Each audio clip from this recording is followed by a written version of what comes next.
I'm Warren McCall, and this is Danielle Chartier.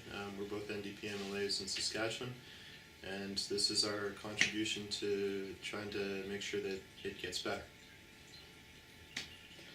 Well, do you want to tell me, Warren, a little bit about your own experience? Did you ever experience bullying when you were a kid? Yeah, no, I was. This may come as quite a shock, given how beautiful and perfectly formed I am now. But no. When I was a kid, I was a chubby little bookworm, and kind of socially awkward.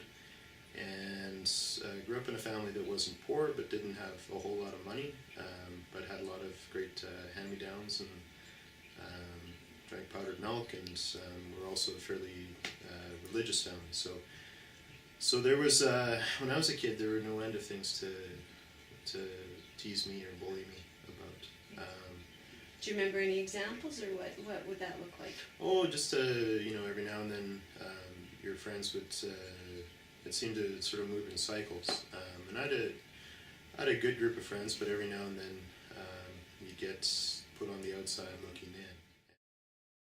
There are a lot of different ways that people get divided up, and a lot of ways that people can put you on the outside or try to make you feel small or make you feel bad about yourself. And when you're a kid growing up, and when you're a teenager and you got so much going on and you're going through so many changes, that can be a really hard thing.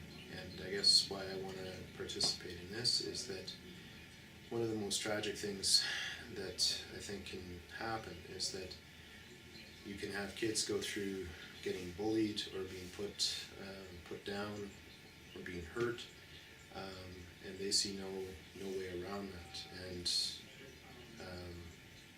get so desperate and so down that they would hurt themselves or commit suicide, or see nothing beyond the pain that they're going through.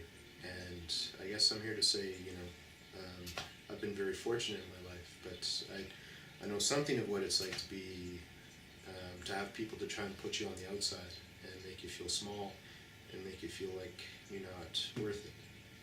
And I do know that it gets better.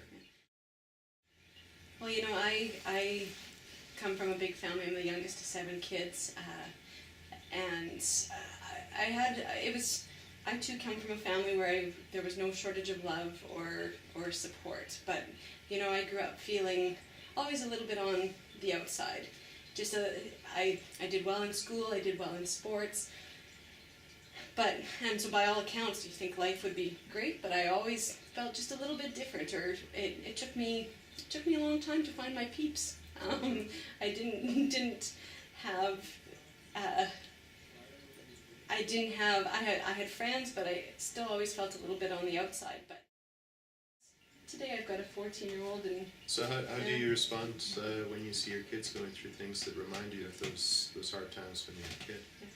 Well, my oldest daughter, and she probably isn't going to like hearing that, but I think she's a lot like me in many, many ways. And she's a great kid and has lots to offer, but I think she always is trying to push herself and doesn't always feel confident in who she is. And so I think, and kids are mean, oh my goodness, whether it's on the playground with a 4-year-old or 14-year-olds, kids are really mean. And I think sometimes, you and I have talked about this before, but kids put each other down sometimes to raise themselves up. Kids who don't feel good about themselves, I think, to elevate themselves, try to stifle that inner spark in people. And I see that occasionally. My oldest has come home and I said, Mom, why does so-and-so say this to me, or why would they do that? And it's hard. I don't have a good answer. Yeah. I mean, I tell her that, it's unfortunate that person probably doesn't feel very good about themselves either, but... Yeah. I think about how lucky I was to be protected, and I think about how we owe that to each other in families, but also in communities and in schools or in the legislature. That decency that we should show for each other, but also that need to protect, and that people shouldn't be put in vulnerable positions. They shouldn't be hurt. They shouldn't be abused, and that there is a responsibility for all of us to do what we can to stand up and say, you know, that's not right. And again, like the guys with the pink t-shirts in the high school where the kid was being bullied and came back with the shirts to say that you can't do this to this one kid, because we're all wearing pink shirts. Yeah. And what you take as something to make that kid feel small, we turn into a badge of honor. And I think that's such a hopeful thing, and such a strong sort of proof that it can get better. That, I mean, whether we're a mom or an aunt or an uncle or a friend, the reality is poor behavior should never be tolerated. And I mean, what I say to my daughter and anybody else, and you're not alone. I mean, my daughter has her parents and her family, but she also, like you said, that common humanity. What makes us who we are, and it's that connection with other people, and as lonely and as alone as you might feel, you're not. You're not alone. There are all kinds of people out there who want to support you and make sure that you have what you need to grow into the person that you deserve to be and that you will become. So. Absolutely. Yeah. The marching orders that I see coming out of this kind of project is that we have to look out for each other, Yeah. but we also have to realize that you can get through these things, and that it doesn't have to be that way, and that the light can triumph over the dark. Yeah, I completely agree. I mean, I think this project is about all of us making sure that we're standing behind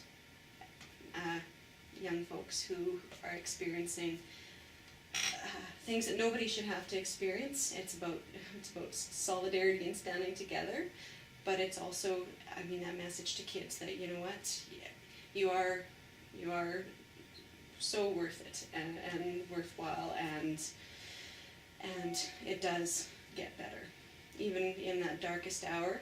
It does get better. So, That's right. yeah. It does get better. It does.